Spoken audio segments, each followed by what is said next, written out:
মদন মিত্রকে তো ইডি ডাকার যে চিঠি, ইডির যে তলবি চিঠি, সেটা মদন মিত্র বিশেষত মদন মিত্রের স্ত্রী এবং ছেলেদের ডাকার পর মদনদা সেই চাপটা সহ্য করতে পারেননি এবং তিনি চলে গিয়েছেন ভালো শিবিরে।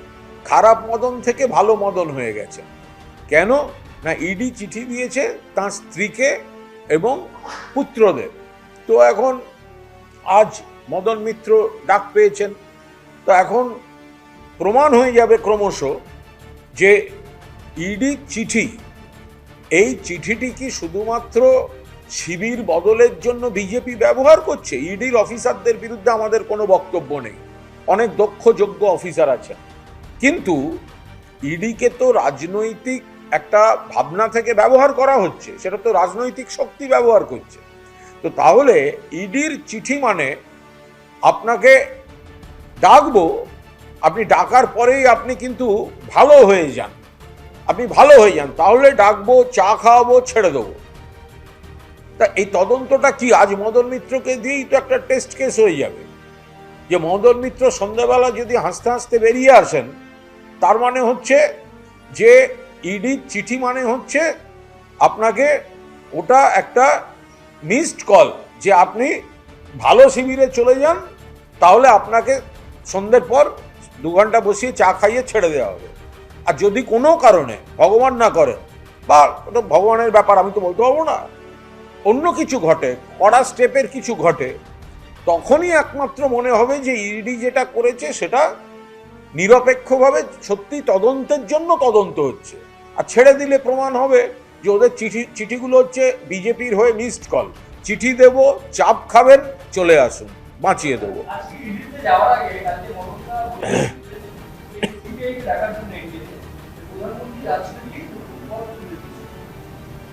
দেখুন, মদন মিত্রর 4 তারিখ মানে চিঠি পাওয়ার আগের বক্তব্য আর চিঠি পাওয়ার পরের বক্তব্য, এ দুটো তো আলাদা।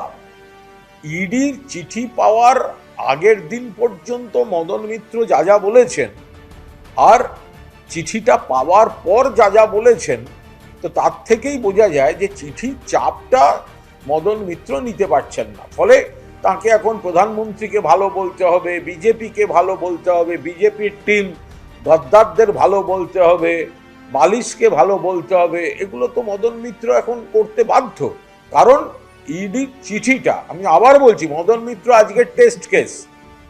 মদন মিত্র কি গেছেন আমি জানি না, মদন মিত্র ইডি অফিসে গেছেন।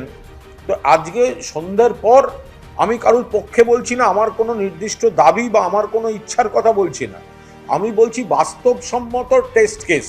আমি এই 2:30টার সময় আপনাদের বলছি, যদি দেখা যায় মদন মিত্র সন্ধ্যে 7টা থেকে 9টার মধ্যে ইডি দপ্তর থেকে বেরিয়ে এসে আপনাদের বাইট দিচ্ছেন, তাহলে ধরে নিতে হবে ইডি চিঠিটা ছিল একটা শুধুমাত্র মিসড কল, যে বিজেপির হয়ে পাঠানো। ইডির অফিসারদের দোষ